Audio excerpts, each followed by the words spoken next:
Le doux murmure des instruments à cordes flottait dans l'air, résonnant sur les murs en marbre de la chapelle Sainte-Agnès. Des rangées de roses blanches bordaient l'allée, la lumière du soleil filtrait à travers les vitraux et le parfum du jasmin flottait dans l'air chaud de juin. Les invités chuchotaient avec impatience, tournant la tête vers les grandes portes en chêne, attendant l'arrivée de la mariée. Mais Emily Warren ne franchit jamais ces portes. Dans la suite nuptiale, sa robe de mariée était suspendue, intacte, sur son cintre rembourré. Ses chaussures étaient toujours soigneusement rangées sous la coiffeuse antique. Son téléphone vibrait silencieusement sur le sol, affichant 15 appels manqués, la plupart provenant de sa mère. La chambre était fermée de l'intérieur, aucune fenêtre brisée, aucun signe de lutte. Juste le silence. Dehors, le marié, Daniel Brooks, faisait les 100 pas nerveusement tandis que les chuchotements se transformaient en confusion. Les minutes passaient, puis les heures. La panique remplaça l'espoir. La police arriva. Des hélicoptères tournaient au-dessus de nos têtes.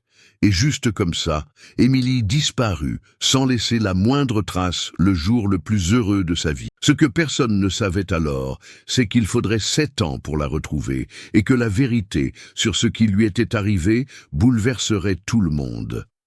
Avant de découvrir ce qui est réellement arrivé à Emily, n'oubliez pas de vous abonner et d'activer la cloche. Ici, chaque histoire révèle des secrets que le monde a oubliés, et vous ne voudrez pas manquer la suite.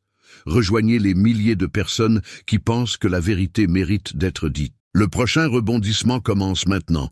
Emily Warren avait toujours été le genre de personne qui donnait aux autres le sentiment d'être important. Elle écoutait avec ses yeux, serrait les gens dans ses bras avec sincérité et préparait un café qui avait le goût de la maison. À 28 ans, elle était la plus jeune bibliothécaire en chef de Fairview, dans le Connecticut.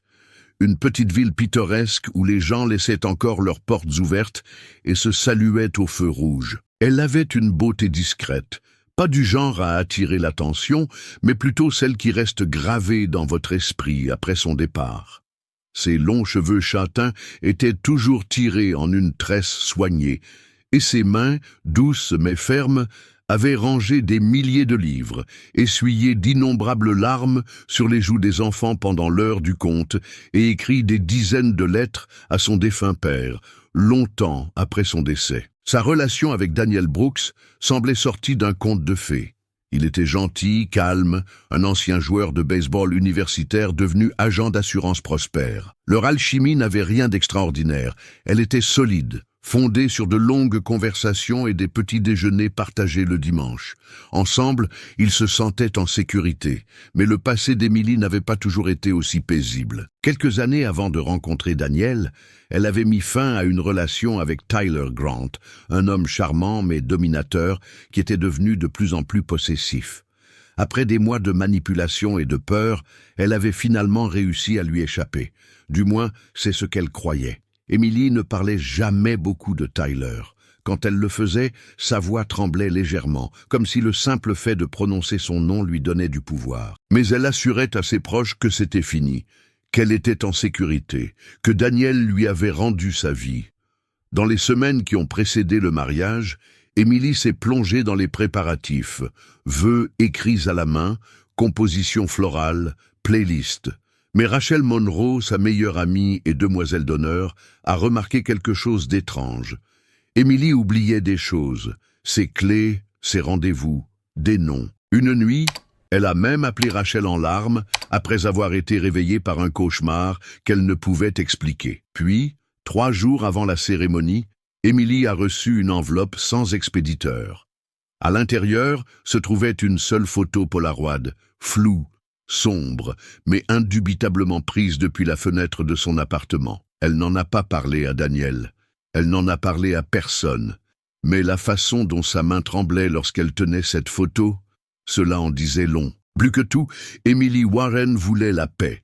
Pas celle que l'on trouve dans le silence, mais celle qui vit à l'intérieur d'une personne, cette assurance tranquille que tout ira bien. Après des années d'instabilité, de chagrin et de guérison, Elle croyait avoir enfin trouvé cette paix avec Daniel Brooks. Leur relation n'était ni dramatique ni bruyante. Elle était chaleureuse, digne de confiance. Daniel respectait ses limites, célébrait ses excentricités et ne la poussait jamais à partager ce qu'elle n'était pas prête à révéler. Émilie disait souvent à Rachel qu'il lui donnait le sentiment d'être chez elle. Sa mère, Linda, était sceptique au début, protectrice, surtout après ce qu'Émilie avait enduré avec Tyler. Mais même elle avait fini par admirer la gentillesse inébranlable de Daniel. L'organisation du mariage avait été une distraction joyeuse, bien que chaotique. Émilie voulait que tout soit intime, des cartes de table écrites à la main, des fleurs sauvages du jardin de sa grand-mère, une petite chapelle entourée d'arbres. Elle avait même préparé une playlist de reprises de jazz sur lesquelles elle et Daniel dansaient dans leur cuisine. C'était son rêve qui se réalisait. Mais à l'approche du mariage, quelque chose a changé.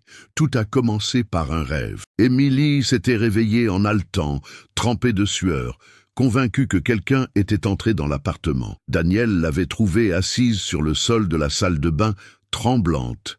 Elle avait minimisé l'incident, disant qu'il s'agissait d'un cauchemar. Mais au cours des jours suivants, les cauchemars étaient devenus plus fréquents. Elle avait toujours la même sensation. Être observée, être suivie, être traquée. Un après-midi, alors qu'elle rentrait du travail, elle avait remarqué une voiture garée de l'autre côté de la rue. Une Ford Crown Victoria noire aux vitres teintées. Elle a essayé de mémoriser la plaque d'immatriculation, mais la voiture a démarré avant qu'elle n'ait pu le faire. Quelques jours plus tard, elle était de retour, garée 2 pâtés de maison plus loin. Puis elle est repartie. Puis elle est revenue. Rachel l'a exhortée à signaler ses faits, mais Émilie a hésité. « Et si ce n'est rien ?» a-t-elle dit en essayant d'en rire, mais ses yeux trahissaient son calme. Le moment le plus effrayant est survenu 1 semaine avant le mariage. Émilie traversait la librairie du centre-ville lorsqu'une personne l'a bousculée. Elle s'est excusée instinctivement, mais lorsqu'elle a levé les yeux, l'homme avait déjà disparu. Dans son sac à main, glissé entre son portefeuille et son téléphone, se trouvait un morceau de papier plié. Pas d'enveloppe, juste une phrase, écrite à la main à l'encre rouge « Tu as promis que tu ne m'oublierais jamais ». Ses mains se figèrent. Sa gorge se serra. Cette écriture, elle la connaissait. Elle ne l'avait pas vue depuis des années, mais elle la reconnaissait. Tyler. Ce nom n'avait pas franchi ses lèvres depuis près de 3 ans. Après l'avoir quitté, Émilie avait changé d'appartement, bloqué tous les numéros qu'il utilisait et supprimé tous ses comptes sur les réseaux sociaux. Il avait disparu après une confrontation avec Linda, qui l'avait menacé de poursuites judiciaires s'il contactait à nouveau sa fille. Cette note lui semblait être un murmure provenant d'une tombe qu'elle avait enfouie profondément. Elle n'en parla pas à sa mère. Elle ne voulait pas inquiéter Daniel, mais quelque chose avait changé en elle après cela. Elle regardait autour d'elle avec plus d'inquiétude. Elle vérifiait 2 fois les serrures. Elle avait arrêté de se promener seule la nuit. Même chez elle, avec Daniel à ses côtés, elle n'arrivait pas à se détendre complètement. 3 jours avant le mariage, elle reçut le Polaroid, une photo floue, clairement prise de nuit, depuis l'extérieur de la fenêtre de son salon. La lumière à l'intérieur rendait le reflet suffisamment net. Émilie, recroquevillée sur le canapé, en train de lire un livre, inconsciente que quelqu'un l'observait. Elle a tenu cette photo pendant plus d'1 heure avant de la cacher derrière sa bibliothèque. Pas d'adresse de retour, pas de note, pas d'empreinte digitale. L'instinct d'Émilie lui criait de courir, de parler, d'avertir quelqu'un, mais la peur a le don de vous serrer la gorge et de vous convaincre que le silence est plus sûr. Daniel remarqua qu'elle était plus calme, plus distraite.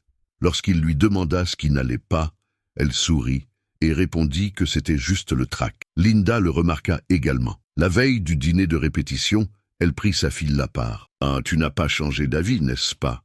Émilie secoua la tête. « Non. » Pas à propos de Daniel. Alors, à propos de quoi? Émilie baissa les yeux. Juste des souvenirs. Elle ne donna pas plus de détails. La veille du mariage, Émilie passa la nuit dans une petite maison d'amis sur la propriété de sa mère, comme le voulait la tradition. Rachel vint lui apporter du vin et des films pour qu'elle se détende. Elles rirent, bavardèrent et pleurèrent même un peu. Émilie sembla plus légère pendant quelques heures. Mais lorsque Rachel est partie à minuit, Émilie est restée longtemps à la porte, regardant les arbres se balancer dans le vent. Au fond d'elle-même, quelque chose lui disait que c'était la dernière fois qu'elle voyait le monde tel qu'elle le connaissait. Elle est rentrée, a verrouillé toutes les fenêtres et toutes les portes. Elle a éteint les lumières. Elle s'est allongée sur son lit, tout habillée, et a fixé le plafond. Dehors, dans les bois derrière la maison, une silhouette se tenait juste derrière la lisière des arbres, immobile, attendant. Le matin du mariage commença comme un rêve. Du moins, c'est ainsi que Rachel le décrira plus tard. La lumière du soleil pénétrait par les fenêtres du cottage des invités en rayons dorés. Les oiseaux chantaient, l'herbe scintillait de rosée. À l'intérieur, Émilie était assise tranquillement devant sa coiffeuse, son reflet calme, presque serein. Sa robe était suspendue à proximité délicate et ivoire. Des pinceaux à maquillage et des épingles à cheveux étaient éparpillés sur le comptoir, et l'odeur du parfum se mêlait à l'air frais qui entrait par la fenêtre entr'ouverte. À 10h42, Rachel a pris une photo d'Émilie dans sa robe de chambre en soie, riant d'une blague sur le fait d'avoir froid aux pieds. Cette photo allait devenir l'une des plus diffusées dans les reportages. Émilie n'avait pas l'air effrayée. Elle semblait plutôt prête. À 11h30, la styliste avait terminé de la coiffer et de la maquiller. Rachel est partie s'habiller dans la maison principale, promettant de revenir dans 15 minutes. Émilie s'est retrouvée seule pendant ce qui aurait dû être un bref instant. Personne ne l'a jamais revue. À 11h55 précise, Linda Warren a frappé à la porte pour voir si tout allait bien. Pas de réponse. Elle a essayé la poignée. La porte était verrouillée de l'intérieur. « M » a-t-elle appelé. Silence. Pensant que sa fille était dans la salle de bain ou en train de méditer, elle n'a pas paniqué tout de suite. Mais après 5 minutes à frapper, à appeler et à n'entendre rien, Linda a commencé à s'inquiéter. Elle a appelé Rachel, puis Daniel. Toujours pas de réponse. À 12h10, Daniel est arrivé, visiblement bouleversé. Il a appelé Émilie sur son téléphone, mais sans réponse. Il a frappé à la porte, haussant le ton à chaque coup. « Émilie, ouvre la porte, tu vas bien ?» Rachel est revenue. Tous les trois se tenaient devant la porte, échangeant des regards de plus en plus paniqués. À 12h18, Linda a appelé le 911. Les premiers secours arrivèrent à 12h26. Après avoir frappé et annoncé leur présence, ils enfoncèrent la serrure. La porte s'ouvrit brusquement. La pièce était vide. Sa robe était toujours sur le cintre. Ses chaussures étaient à côté. Son téléphone était par terre, près du lit. L'écran était éteint. Mais des dizaines d'appels manqués et de messages attendaient derrière l'écran de verrouillage. Sa trousse de maquillage était ouverte. Ses pinceaux n'avaient pas été touchés depuis le départ de Rachel. La fenêtre était ouverte, pas grande, mais suffisamment. Un rideau blanc flottait paresseusement dans la brise. Il n'y avait aucun signe de lutte. Pas de sang, pas de verre brisé. Juste le silence. Un chien policier a repéré une odeur près de la limite de la propriété, mais l'a perdue près des bois. Les agents se sont dispersés. Un drone a été déployé. Des hélicoptères tournaient au-dessus de la maison. Rien. À 13h30, les invités commencèrent à arriver à la chapelle. Les huissiers accueillaient les gens avec maladresse, ne sachant pas quoi dire.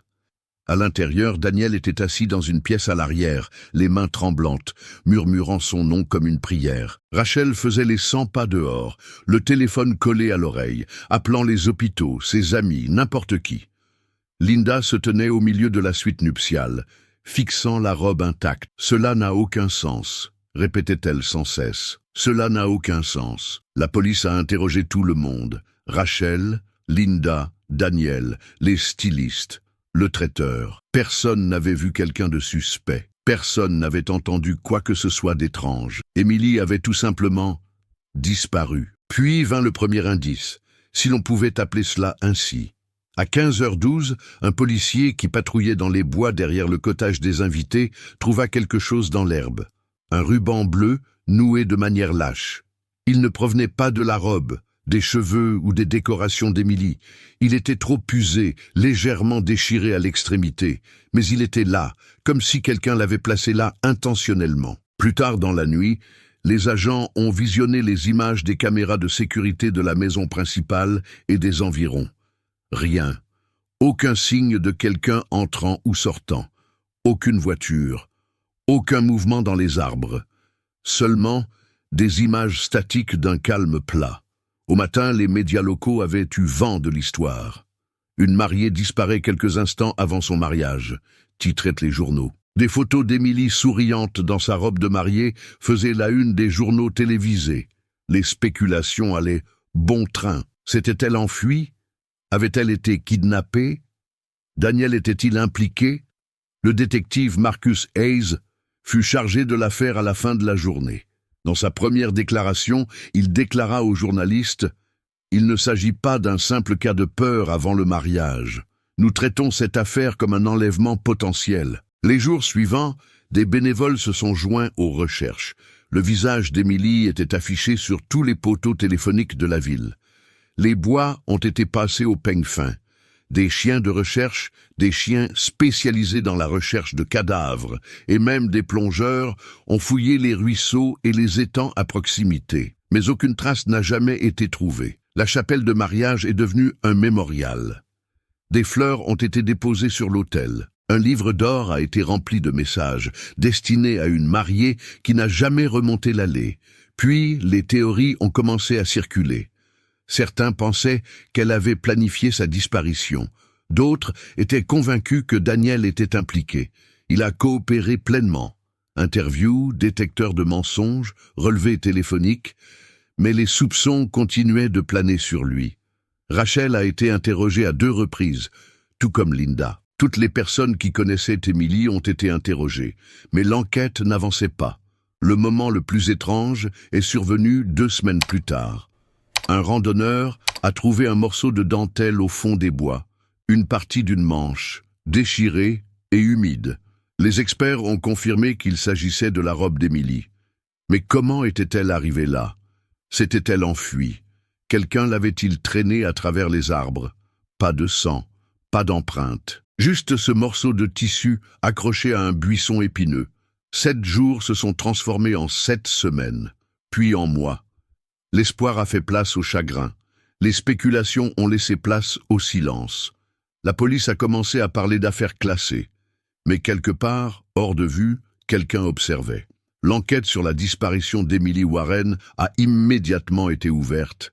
Mais au fil des jours et des semaines, l'affaire s'est enlisée. Le détective Marcus Hayes, un enquêteur chevronné réputé pour résoudre des affaires complexes, a été chargé de mener l'enquête. Les premiers entretiens avec la famille et les amis n'ont pas donné grand-chose. Daniel Brooks, le fiancé d'Emily, s'est montré coopératif mais visiblement bouleversé. Il a fourni des alibis, des relevés téléphoniques et a même accepté de se soumettre à un test polygraphique qu'il a passé avec succès. Rachel Monroe, la meilleure amie d'Emily, a raconté les événements de la matinée, soulignant qu'Emily n'avait montré aucun signe de détresse. Le cottage où Emily séjournait ne présentait aucun signe d'effraction ou de lutte. Ses affaires n'avaient pas été touchées, et les seuls indices étaient ta fenêtre entrouverte et le ruban bleu trouvé à proximité. L'analyse médico-légale du ruban n'a révélé aucune empreinte digitale ni ADN. Les images de vidéosurveillance des propriétés voisines ont été examinées, mais aucune activité suspecte n'a été détectée. L'absence de preuves a donné lieu à diverses théories, notamment la possibilité qu'Emily soit partie de son plein gré.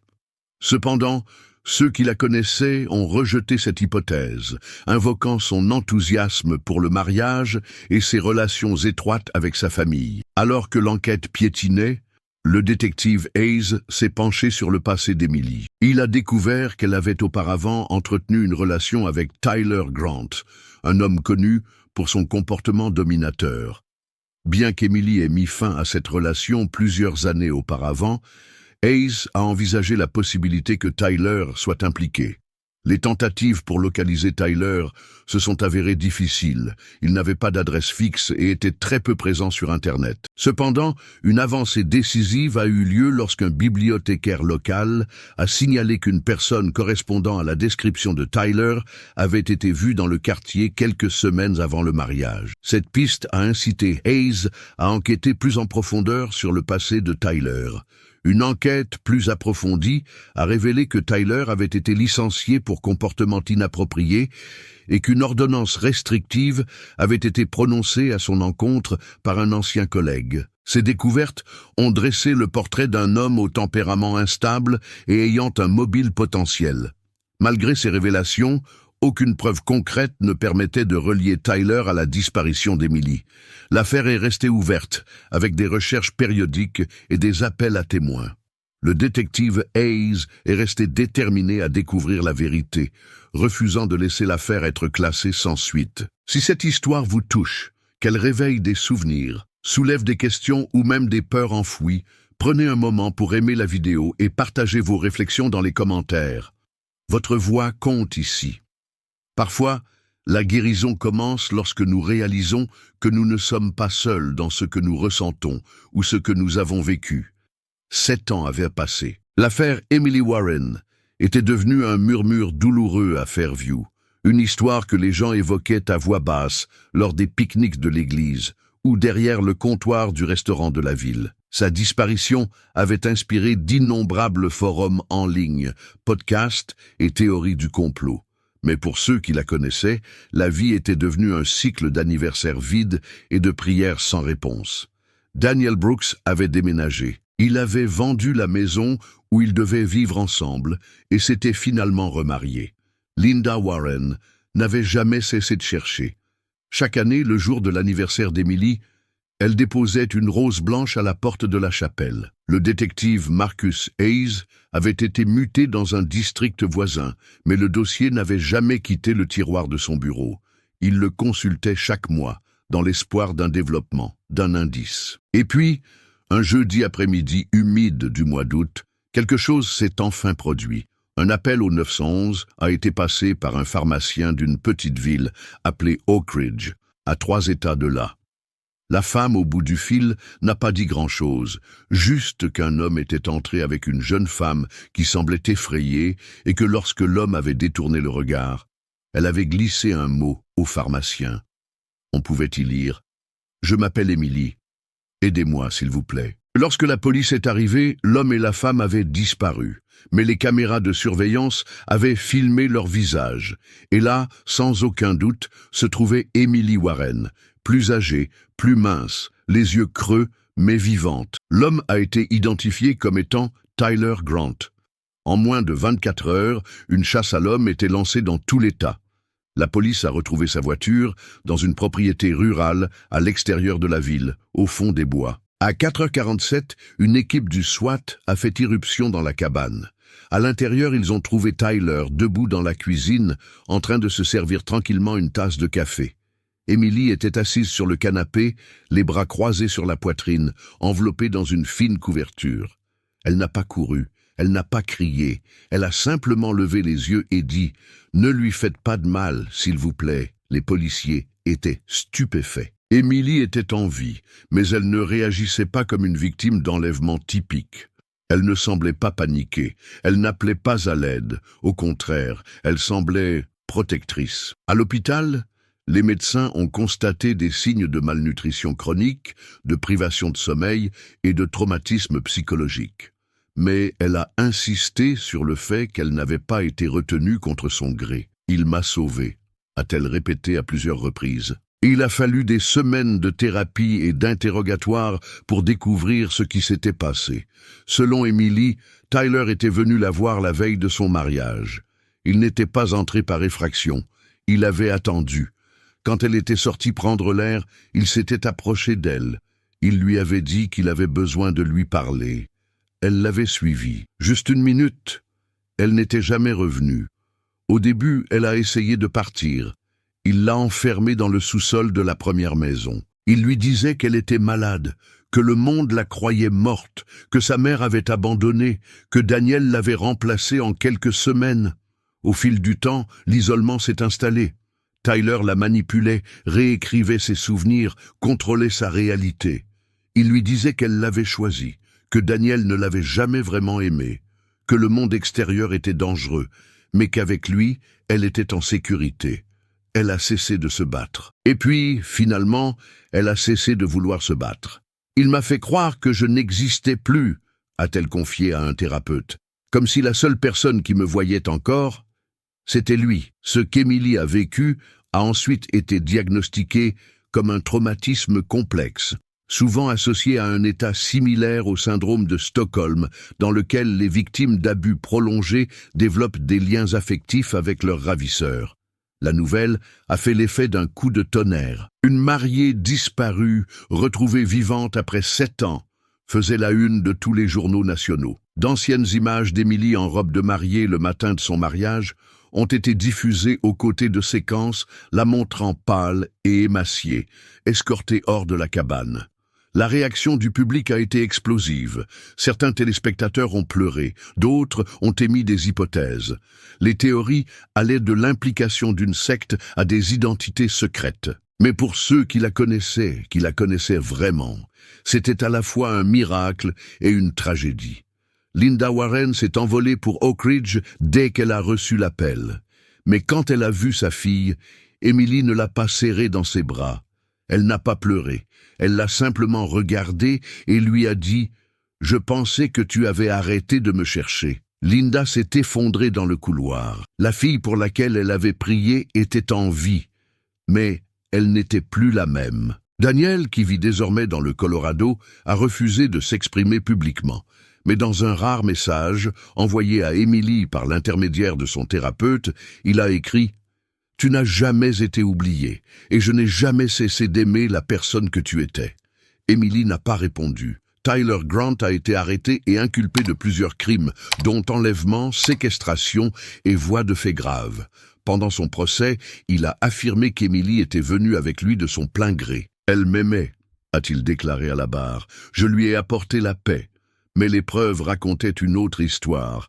Des verrous sur toutes les portes, des rideaux occultants, aucune communication avec le monde extérieur.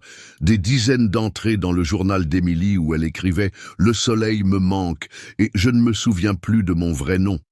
Il a été condamné à 45 ans de prison. Après des mois de soins médicaux et de traitements psychiatriques, Emily a emménagé dans un foyer de transition sous une nouvelle identité. Ses thérapeutes lui ont conseillé de limiter ses contacts avec les médias, ce qu'elle a accepté. « Je ne sais plus qui je suis », a-t-elle déclaré, « mais j'aimerais le découvrir. » Emily Warren n'est pas retournée à Fairview. La ville, qui avait autrefois vibré au rythme des veillées de prière et des marches au flambeau pour son retour, s'était figée dans le passé. Si beaucoup espéraient son retour, la réalité était bien plus complexe. La femme qui était partie à 28 ans était revenue à 35 ans, mais elle n'était pas vraiment revenue.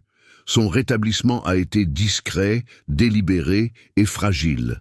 Vivant sous une identité protégée dans un lieu tenu secret, Emily a entamé un lent processus pour redécouvrir qui elle était. Elle s'est mise à la peinture, une activité qu'elle aimait beaucoup lorsqu'elle était adolescente. Elle a recommencé à écrire de la poésie, non plus sur sa captivité ou sa fuite, mais sur le calme, les couleurs, les choses qui lui donnaient le sentiment d'être réelle.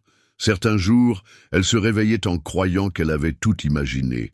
D'autres jours, elle ne pouvait pas sortir du lit. La condamnation de Tyler Grant lui apporta un soulagement, mais pas la closure. Emily n'assista pas à l'audience. Ses thérapeutes le lui déconseillèrent et elle accepta. « Je n'ai pas besoin de le voir puni », leur dit-elle. « J'ai juste besoin de me rappeler que je ne lui appartiens plus. » Linda Warren a essayé de reconstruire leur relation, mais les progrès étaient lents. Les années de séparation avaient créé une distance que l'amour seul ne pouvait combler. Elles se parlaient tous les mois au téléphone, parfois pendant 1 heure, parfois seulement quelques minutes. La confiance devait être réapprise, mot après mot. Rachel Monroe lui rendit visite une fois, avec l'accord d'Emily. Elles passèrent l'essentiel de l'après-midi en silence. Puis Rachel sortit de son sac à main la photo qu'elle avait prise le matin du mariage. Émilie dans sa robe de chambre en soie, souriant avec une légèreté qui avait depuis disparu. Émilie la regarda longuement, puis demanda doucement « Tu crois que je redeviendrai comme ça un jour ?» Rachel ne mentit pas. Elle répondit simplement « Non, mais peut-être quelqu'un d'encore plus fort. » Daniel n'a plus jamais donné signe de vie. Sa lettre est restée leur seul contact et Émilie l'a conservée dans son journal. Elle ne l'a jamais relue, mais elle ne pouvait pas non plus s'en débarrasser. C'était la preuve que quelqu'un, autrefois, l'avait attendue sans condition. Cette affaire a changé la façon dont les forces de l'ordre abordaient les disparitions d'adultes, en particulier ceux qui avaient été victimes d'abus dans le passé. De nouveaux programmes de formation ont été mis en place dans plusieurs comtés. L'expérience d'Émilie est devenue une lecture obligatoire dans le cadre d'un séminaire national sur la psychologie criminelle. Mais au-delà des politiques, des médias et des analyses, une vérité immuable demeurait. Emily Warren n'était pas seulement une survivante de la captivité physique, mais aussi de l'effacement psychologique. Et ce pourquoi elle s'était battue, ce n'était pas seulement sa liberté, mais son identité. Elle disait souvent que guérir, c'était comme traverser un pont qui se reconstruisait à chaque pas. Et c'est ce qui rendait chaque pas en avant si terrifiant, mais aussi si puissant. Nous imaginons souvent que le sauvetage s'achève avec la liberté. Mais pour Émilie, le sauvetage n'était que le début. Maintenant que vous connaissez l'histoire d'Émilie, posez-vous la question. Qu'auriez-vous fait à sa place? Auriez-vous reconnu la manipulation, le lent dévoilement de la vérité déguisée en protection? Ou auriez-vous, comme tant d'autres, été entraîné dans le même silence? Ce n'est pas seulement l'histoire d'une disparition. C'est une histoire de contrôle, du pouvoir terrifiant qu'une personne peut exercer sur une autre lorsque l'amour est transformé en arme. La survie d'Émilie n'était pas seulement physique, c'était une guerre émotionnelle, une captivité psychologique, et malheureusement, son histoire n'est pas unique. Nous voulons maintenant connaître votre opinion. Que pensez-vous qu'il s'est réellement passé pendant ces 7 années? Pensez-vous qu'Émilie ait vraiment réussi à échapper émotionnellement à Tyler? Ou est-ce que des cicatrices comme celle-là ne guérissent jamais complètement? Laissez vos réflexions et vos théories dans les commentaires. Nous les lisons tous. Partagez cette vidéo avec quelqu'un qui a besoin de comprendre que toutes les prisons n'ont pas de barreaux et que toutes les victimes ne peuvent pas crier. Et si vous ne l'avez pas encore fait, abonnez-vous à la chaîne pour découvrir d'autres histoires vraies qui révèlent les vérités les plus sombres et parfois les plus inspirantes de la condition humaine. Car parfois, la survie n'est que le premier chapitre.